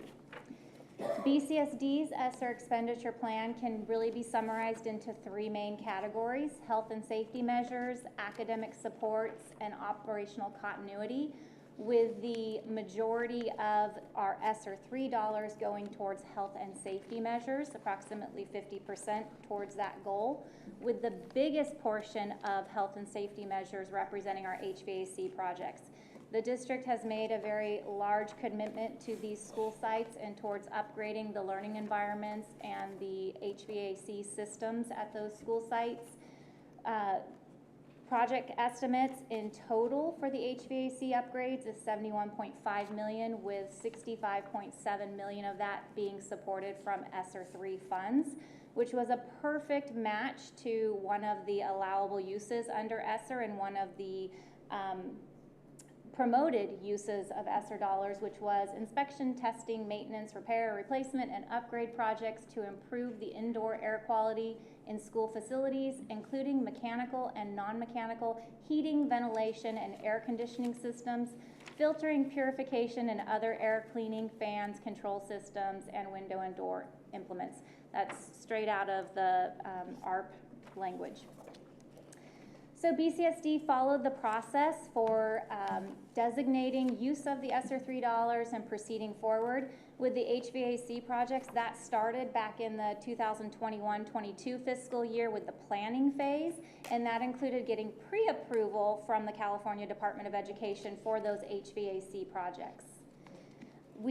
As the projects progressed, BCSD encountered the same experiences that many other districts encountered through facility projects or just through procurement with the ESSER dollars, and that involved the supply chain issues, the labor shortages as we were going through a pandemic, shelter in place, services and trades professionals that we were contracting with continued to have illnesses and staffing shortages as well. So it created a delay in acquiring goods and completing projects, and that was recognized at a federal level. So in the second iteration of ESSER and ESSER 2, the federal government came out with a process for requesting an extension to the time period to pay the bills for your ESSER obligations. And that continued to remain available in the ESSER 3 funding stream as well. So BCSD followed that process because with our HVAC projects, this has been a 4-year in progress commitment from the planning to the design to getting state approval to go forward with those projects, acquiring the equipment and acquiring the services. But throughout that time, we were not immune to those supply chain issues and service issues that came with it. So we submitted, we participated in the liquidation extension application process, submitted our application to the CDE, received approval in October of 2024. They then, November 2024. They then forwarded our application on with their recommendation that it be approved to the Fed, the U.S. Department of Education, and that was approved in January of 2025, and it was approved to give BCSD an extension on paying our HVAC upgrade projects that we were already in contract for and under construction for until March 31st of 2026, which was a longer timeline than we actually required for those projects. Our last projects will be completed within the fall of 2025. However, on March 28th, 2025, the Department of Education released a letter saying effective and immediately on March 28th, the day of their letter, and due to the federal administrative change, they were not going to hold to the liquidation extensions that were approved under the previous administration. And so on this board agenda item, the district has attached that letter from the U.S. Department of Education, as well as the subsequent letter that came to us from the California Department of Education reiterating that stance or change that came out from the U.S. Department of Ed. So as a result of that, effective as of March 28th, 2025, the liquidation extensions are canceled. And what that really means is that the initial obligation timeline of the ESSER 3 funding, which was September 30th, 2024, is in place. The original language allowed 120 days past that, which is really the end of January, to go ahead and pay all bills and invoices for all services or goods that were acquired under ESSER 3. The impact of that extension cancellation to BCSD means that we were using it for facility projects. And so that facility project has to be 100% complete, construction complete, and all closeout has to occur. When you're a school district undertaking a construction project, that means construction is complete, but we still have to undergo inspection and turn in those inspections and approvals and completion to the state agencies that oversee us. And so we've got to go through a level of a checkout process of everything being done, every state agency then verifying that it was done to specification code standard, and having that then signed off by the architect and everybody along the way so that we can say that, hey, it's actually completed and it's certified and recognized by the state. We did not reach that level with any of the 8 projects that we had. Some of the school sites construction was completed by March 28th, but they were not closed out. Rules of ESSER funding is that if the asset, which in this case would be the completed construction project, the completed HVAC upgrade, was not completed by March 28th, then no ESSER dollars are allowed to be used on that. So it's not just what you spent through March 28th is okay, and whatever remaining balance you find another funding source. It's reimbursing anything that we would have spent in the prior 3 years of ESSER funding towards those projects. And so identifying an alternate funding source for those projects because they were not 100% completed and closed out by the March 28th date of the U.S. Department of Ed's letter. So BCSD then worked with the California Department of Education and our external financial auditors to develop a response plan. So we are monumentally in progress after 4 years already invested in the HVAC projects and active construction going on at our school sites. We are in legally binding contracts for the full fulfillment of those construction contracts and construction services. So it's not an option to pull back or change the scope of those projects. We have legal binding commitments to those. So working with our financial auditors in the CDE, the recommended action is to identify other district expenditures that have occurred during this fiscal year. Fiscal year begins July 1st, 2024, and through the original obligation timeline of ESSER, which is through September 30th, 2024, identify costs that the district has already incurred from other funding sources, easiest being the unrestricted general fund, that also meet the uses and allowable uses, of the ESSER 3 funding. And then to reclassify those expenses that we've already incurred, salaries, service, goods that we've already incurred, and allocate those that are allowable to ESSER 3 into ESSER 3 so that we're still getting to fully utilize those additional dollars that were made available to districts. And then reclassify the HVAC projects to those dollars that were then freed up by moving them into ESSER. Working with our auditors to identify the expenditures that do meet the allowable uses of ESSER 3 and working through all of the documentation that needs to be done to do this in a legally compliant and auditable manner. The end result of that would be that there's no change to the services that we already paid and the salaries that we already paid from July to September. Those already happened, so there's no consequence to any of the services or initiatives from the unrestricted general fund, and the HVAC upgrades continue forward. So it's really utilizing the additional spending power that the ESSER 3 dollars gave us, but it's using it in a different manner than what was previously on our ESSER 3 expenditure plan in the 4 different iterations that have come before the board and before the public. So we're discussing this at a public meeting, and we're providing the letters and the draft of the updated ESSER 3 expenditure plan for the board's information and transparency for the public's information, with the intention to bring that ESSER 3 expenditure plan back to the May board meeting for approval. If, I think Mark, you mentioned that California has joined other states to get an injunction to stop the cancellation of the ESSER liquidation timeline, and if that is successful, that hearing is supposed to begin next week, next 7th. Tuesday, and so we'll be following that as well. If that does not come to fruition and the cancellation of the ESSER 3 extension, liquidation extension isn't repealed, then this is the action plan or the response plan that BCSD would recommend, and we would be bringing that ESSER 3 expenditure plan back to the May board meeting for approval. That's all I have for you, and I'm happy to take any questions or any discussion. If I may just add a couple of key points here to this. So the importance of this work is that we're doing it in partnership with our external auditors and the Department of Education, because the final next steps when all of these dollars and the year closes out are audits. So by ensuring that our external auditors are walking through this work with us, it gives us a great sense of confidence that when these dollars are audited, which they will be audited, we will pass muster there. Secondly, we have the audit that is coming next year, which is called the Federal Program Monitoring, which is a state review of all federal expenditures.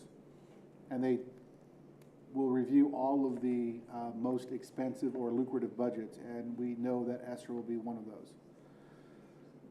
The importance of CDE is that getting them and leveraging the, frankly, the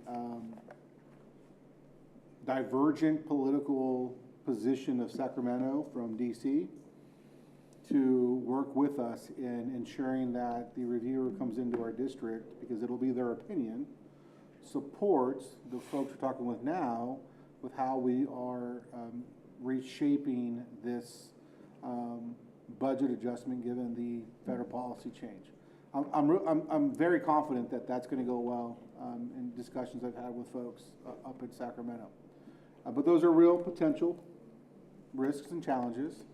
And I just have to say this, that, you know, that's where the district's facility dollars should, the risk with audit is, should there be a finding, that typically comes with a penalty of dollars. So in this case, $65 million. That's where the facilities project dollars may come into play. I don't believe we're going to go there, but it's about full transparency and conversation, and I feel strongly that the injunction that will be heard next week will prevail, and hopefully, but because of that, we'll be able to get back on track here. Ultimately, again, to close this out, this is a terrible decision that greatly impacts districts like ours, who are well on our way to complete these projects. To have the rug pulled from underneath us is just terrible for kids, it's terrible for staff, but ultimately it's terrible for our community, in that the only other way to fund projects like this would be through bond initiatives, and those come with taxes to residents, right? And so great opportunity here, and hopefully through the legal efforts being undertaken, we can get back on track. Thank you. On the reimbursement required for 21, 22, 22, 23, 23, 24, 24, 25, that's because those weren't cleared out as far as being approved, and are those included in the 65 million? Yes, they're included within the 65 million project budget, and because for a construction project, like if I were just buying an HVAC unit, receiving that HVAC unit and taking ownership of it and paying the invoice within that time period would get her done. But with a construction project, you have to actually, the asset that you're creating or the item that you're buying is the completed HVAC upgrade. And if it's not complete, then they don't consider it. But the way that it's any dollars phrased, allowable. I thought we were expecting to get back 65 million from the money we already laid out, right? Like after we finish the project, they pay us 65 million, right? So we have to, if the injunction is not successful, the recommended action would be to reclassify expenses, and the value of how much was spent from ESSER dollars on the HVAC upgrades over the past 3 years and during the course of this year would be a contribution from the unrestricted general fund to the ESSER funding for those prior years, because books are closed. I can't go in and reclassify it. That's what I'm trying to understand. So, because to me, there's two things happening simultaneously. With ESSER, each year, as we closed a project, we would get money. Yes, right? Yes. Since 2021. Yes. What you're saying is not just that we're not going to get the money this year, but also they want us to write them a check for what we gave them previously, what they gave us previously. So federal dollars, they reimburse you as you spend it. There's been 15 payments for this ESSER 3 funding. And as of recently this year, we've received our 15th and final payment. So I now have all of the ESSER 3 dollars in the district's funds. We're taking $65 million of expenditures that occurred this year and reclassifying those into ESSER funds from the unrestricted general fund. So it's freeing up 65 million from the general fund into the ESSER, and that's where the reimbursement for the prior year HVAC costs and the HVAC costs year to date are coming from. So we have to reimburse ourselves, not the federal government? We're reimbursing ourselves because we're making That's sure that we confusing. get to take full advantage of that additional spending power that the ESSER $3 gave I us. understand that. I think the slide is just confusing when it says we're required to reimburse. I think that the implication is Yeah. we are required to reimburse the federal government. Like, I So- think that's confusing. I apologize No, for no, that no, language. that's why I was asking. I was like, we have to It's- pay them too? Because the projects weren't completed, we are not allowed to keep those expenditures for the HVAC projects in the ESSER dollars. That has to be reimbursed, but we're doing it, the recommended action would be for us to do it internally. So we're reimbursing ourselves? We're reimbursing ourselves internally. We're not giving the federal government money? And hopefully we're not. Hopefully the injunction is successful, but worst case scenario, there is a plan in place. And I guess I regret not saying this transparently enough, but just for all of our stakeholders, our employee associations, and for the board's benefit, the response plan, if the injunction is not successful, means that this would not have any impact on BCSD's future unrestricted general fund budget because we're taking expenditures that already happened. So there's no change to buying or spending power from the unrestricted general fund. If the injunction is not successful and we have to do this reclassification, it does not change our spending plan going forward. If at all, if there are any unallowed costs, these are facility projects and those unallowed costs would be made up from our facility dollars. So just to put that on the record for everyone. Thank you. Any other discussion, questions? Okay, thank you. Moving on to item number 10, approval of attorney firm to provide district legal services board relationships. It is recommended that the attorney firm Garcia Hernandez Sani, LLP, be approved to provide district legal services regarding board relations. This is Laura. I move that we approve. Do I have a second? So what was the process for choosing the specific attorney? Did you two meet again, or? I think we need a second before we discuss. Oh, I thought you just said you second. Oh, no, I'm sorry, I misunderstood. Do I have a apologize. second? All second, so we can discuss. Go ahead, Brilliantly sorry. well done. No. So I don't know, I know you and Laura had worked with a team and a rubric to vet the previous lawyers, and I was just wondering the process on this one. This is different. This is about having like a board relations thing. So the attorney was not selected from any of those groups.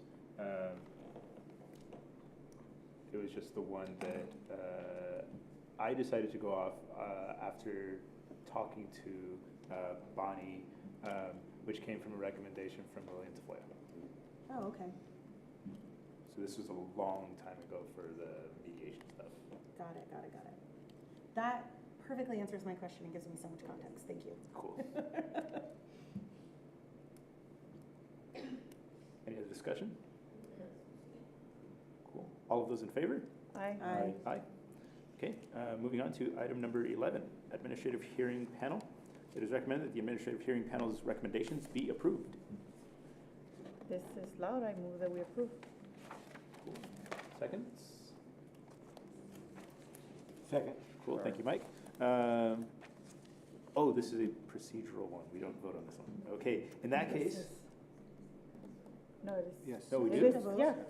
It is a vote. It is an action Oh, item. I'm on the wrong one again. Okay, so we have a motion and a second. All of those in favor? Aye. Aye. Okay, moving on to item number F, a 5-minute recess. The board will take a 5-minute recess.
doing okay. You're doing great, Anthony. Keep up the speed, sir. Keep.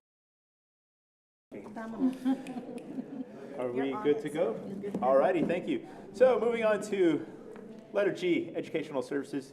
Item number 1, Assistant Superintendent's Report. Laura Orozco. Good evening, President Fuentes, Board of Trustees, and guests. So today I bring forth I'm just going to highlight some of the actions that when I met with the educational partners, I wanted you to kind of be aware of what we talked about. We didn't change Goal 1, stayed the same since last year. But for this slide, under 1.5, it was something that our DLAC parents just asked. One thing they wanted to add to this action was financial literacy. 1.6, it was our CAC, our Special Education Advisory Committee. They asked to add more sessions for special education parents. For 1.14, for professional learning, our CAC, again, our special ed parents asked for more training for our admin team and other support staff in special education. For 1.18, it was curriculum and instruction in terms of libraries, of being able to, or allowing kids to pick their own books. The students asked for that, and also our parents asked for that, and it's been finalized. Kudos to Connie Coop and CNI. She already has a process that we will begin next year. So we didn't wait till next year. It's ready to go for next year.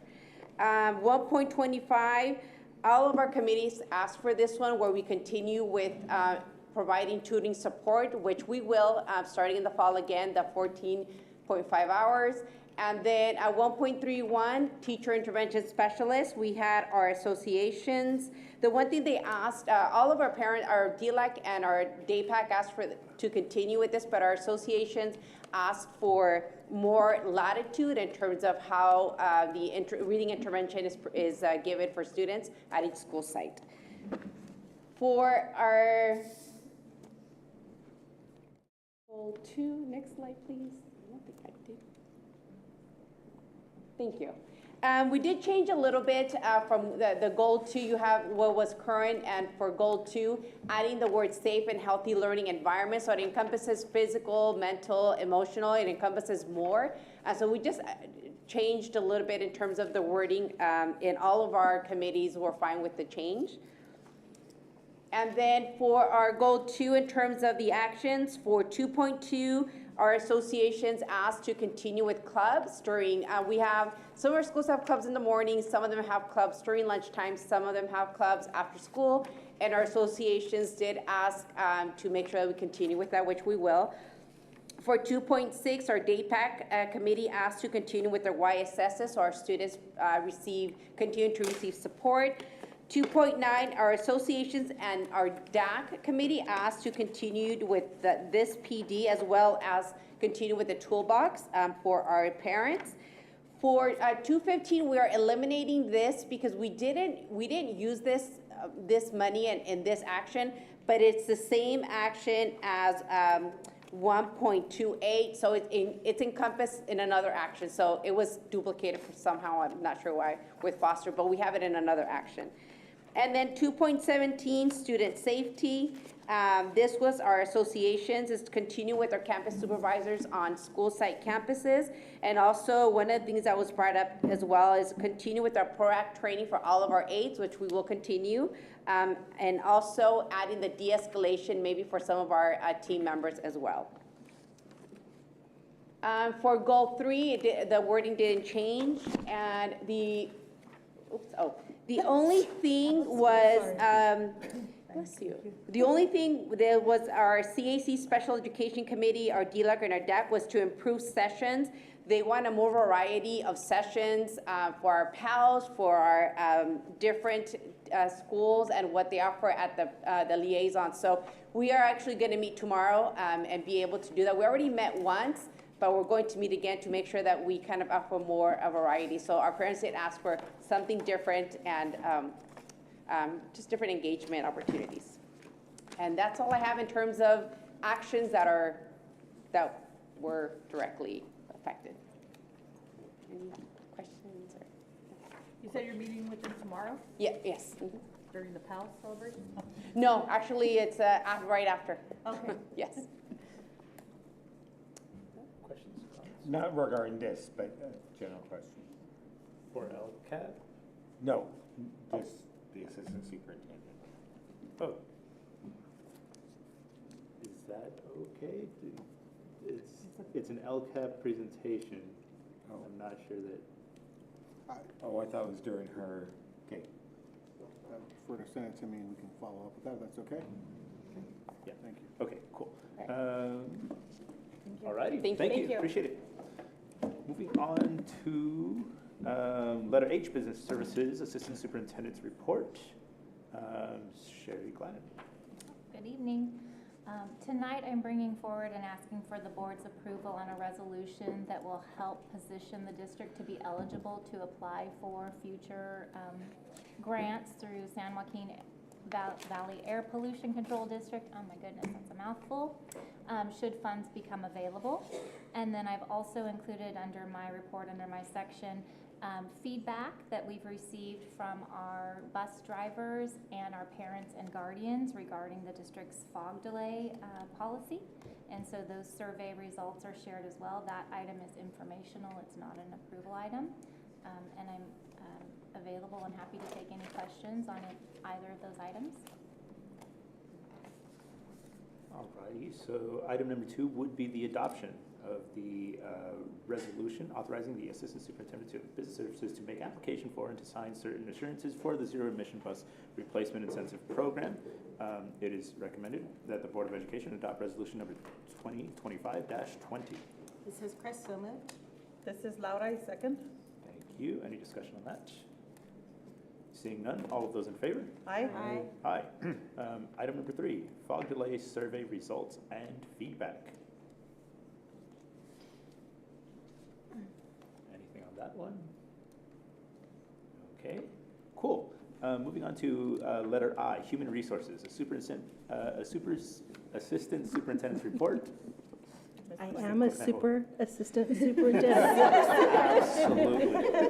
Thank you for that. Good evening, board. Under my section, I have several items for your review and approval. We have an MOU with CSTA regarding summer modified work week. CSTA's initial proposal to begin bargaining. Also a approval for a stipend for our ad administrators here in the district, and our typical normal HR board reports for your approval. Thank you. Item number 2 is the approval of the MOU with CSEA. It is recommended that the negotiated memorandum of understanding between BCSD and CSEA signed March 4th, 2025 be approved. This is Laura, I move that we approve it. Thank you. Second, Mike. Thank you. So any discussion regarding the summer modified work week? Seeing none, all of those in favor? Aye. Aye. Item number 3, presentation of initial proposals submitted by CSEA. It is recommended that the initial proposal submitted by the California School Employees Association, chapter number 48, CSEA, for 2025-2028 successor negotiations under the provisions of the current bargaining agreement be received as a matter of record in compliance with section 3547 of the Government Code. This is Chris, so moved. This is Laura, I second. Thank you. Any discussion on that? Seeing none, all of those in favor? Aye. Aye. Moving on to item number 4, approval of stipend for all administrators, school psychologists who work outside of the regular workday, week, or year. It is recommended that the payment to all administrators, school psychologists who work outside of the regular workday, week, or year be approved. This is Laura, I move that we approve this one. And I'll second. Thank you. Any discussion on that? Okay, seeing none, all of those in favor? Aye. Aye. Number 5, approval of classified human resources report. It is recommended that the classified human resources report be approved as submitted. This is Chris, so moved. Second, Mike. Thank you. All of those in favor? Aye. Aye. Number 6, approval of the certificated human resources report. It is recommended that the certificated human resources report be approved as submitted. I move to approve. Thank you, Brooke. I second. Thank you, Laura. All of those in favor? Aye. Aye. Okay, moving on to letter J, board policies. Number 1, revision to the board policies and procedures of the Bakersfield City School District, section 603.02, administering medication and monitoring health conditions, first reading. Let's just up for discussion. This is crazy, y'all. I mean, I understand, but I just wish, I was a little aghast, but yes. Wording. I was a little aghast. I'm just glad they can't, this doesn't make like vaping okay. Explicitly rules out vaping. Again, this is about the FDA approving a medication with cannabis that is not allowed to be smoked or vaped. So it's not CBD, it's actual like THC. Do we have to use those words? Because it just says cannabis? To the podium, Tim, please. Sorry, Tim. I'm just curious. Tell me more. It's cannabidiol, that's the, or if I'm saying that right, that's the active ingredient. It's not THC. So THC is the THC. hallucinogenic part of it, it's the medicinal. So when you receive medicinal cannabis, that's what it's referring to. Yeah. And the FDA has finally approved an actual product, so you know, it's come to our attention that may at some point be a, you know, doctor prescribed order for some of our students. So cannabis is the actual plant. CBD is the extract of the plant that is anti-seizure, whereas THC is the hallucinogenic, but the policy just says cannabis. Yeah, medicinal cannabis is the terminology that's used in the law. So okay. We just went ahead and kind of went with how it's phrased in the law. It's been on the books in California for a couple of years to be able to do that. Well, actually more than a couple of years. We've neglected to partake in that because of the conflict between the federal legislature, you know, was still listed as a schedule whatever drug there. But now the FDA has actually approved and it's kind of removed that federal that conflict. So we thought it prudent to recommend a change at this time. Wow. That is helpful. Sorry, thank you. No, it's okay. Thank you. That's number one, right? It was a weird thing to read. Yep. Okay, moving We try on. to keep it interesting for you. I was interested. Unexpected. Yep. Any other discussion on this one? Cool. Okay, moving on to item number 2, revision of the board policies and procedures of the Bakersfield City School District, section 605.07, student records. This is a first reading. Up for discussion. Seeing none, moving on to item number 3, revision of the board policies and procedures of the Bakersfield City School District, section 400.26, summer learning programs, first reading. No, you skipped one. Oh, did I skip 3? Okay, that would be section 605.07, student records of one of our policies, also up for discussion. Can I ask a question about this one? I'm sorry. So when we talk about records, we're talking about like their academic or medical records, not like that parents have timely access to like a recording that might show their child? Like what does the word record mean? Well, the word record really defines an awful lot. I mean, there's several definitions of what constitutes records in here within the administrative regulation in particular. So a video recording is not in and of itself necessarily a student record. So it has to be something that generally we maintain. So video records, we don't maintain them. They cycle through on a loop, and after, I believe it's 30 days, if I remember correctly, it gets erased over. So, but the minute that we pull it out and we like store it in some way, or we use it for a purpose, like let's say an expulsion hearing, it becomes a student record at that point, and then we, you know, it becomes accessible as a result. I didn't know that. That's very interesting. Cool. Anything else on item number 3? Okay. Moving on to item number 4, revision of the board policies and procedures of Bakersfield City School District, section 400.26, summer learning programs, first reading. Up for discussion. Seeing none, moving on to item number 5, deletion of the board policies and procedures of the Bakersfield City School District, section 400.26, summer learning programs, administrative regulation, first reading. Up for discussion. Seeing none, moving on to item number 6, revision of the board policies and procedures of the Bakersfield City School District, section 603.15, health screening for school entry, administrative regulation, first reading. Up for discussion. Woohoo. Thank you.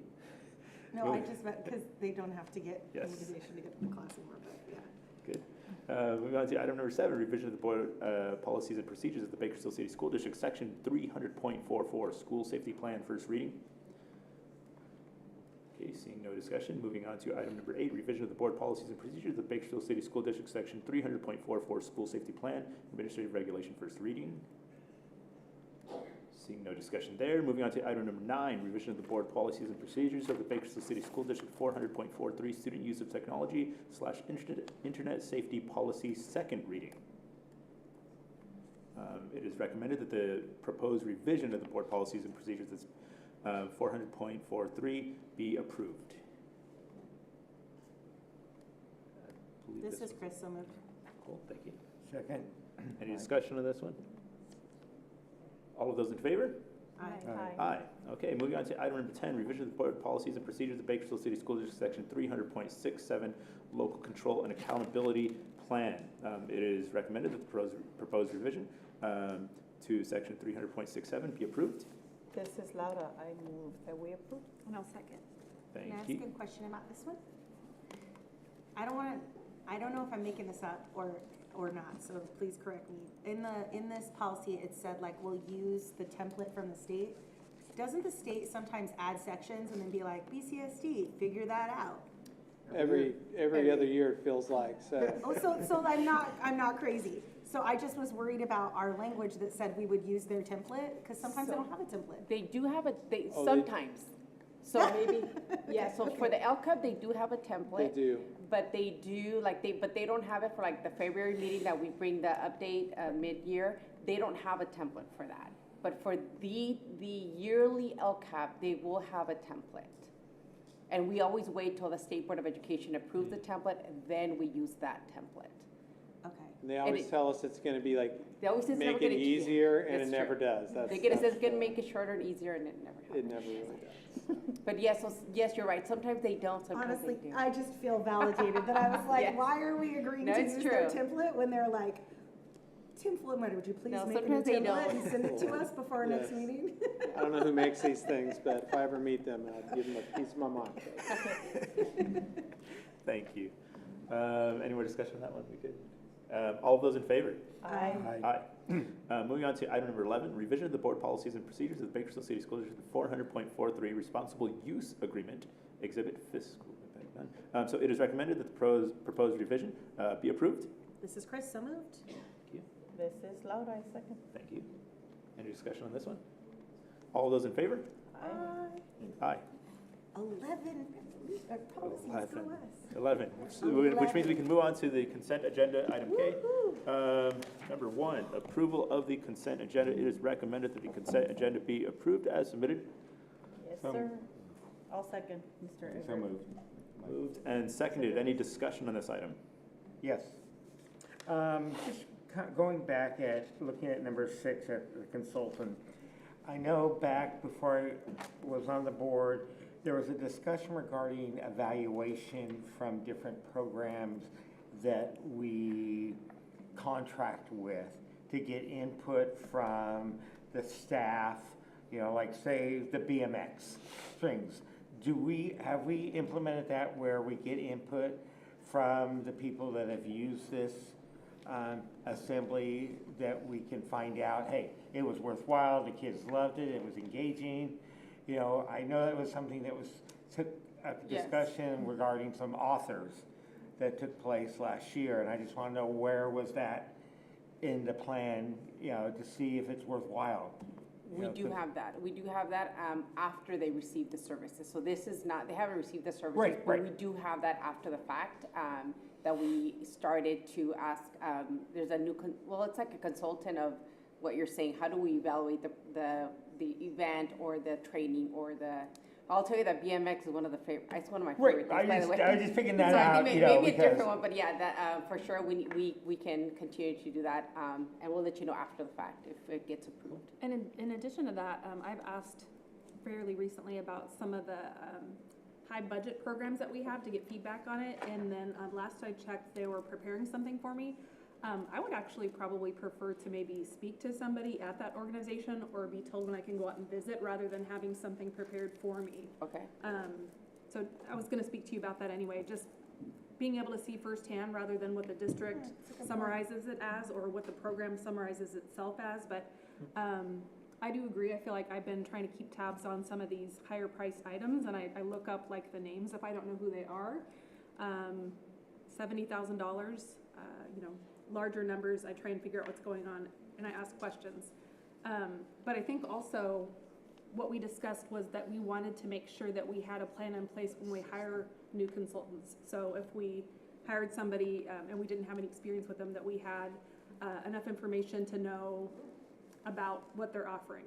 How many employees do they have? How many students are they working with? Because in the past it seems like it's been a bit vague. Right. And it wasn't that we couldn't find out, but it was hard to demand access to their records. But it seems like we need access to that to make sure that we're making responsible decisions with our money. Yeah. Because I know that we always have,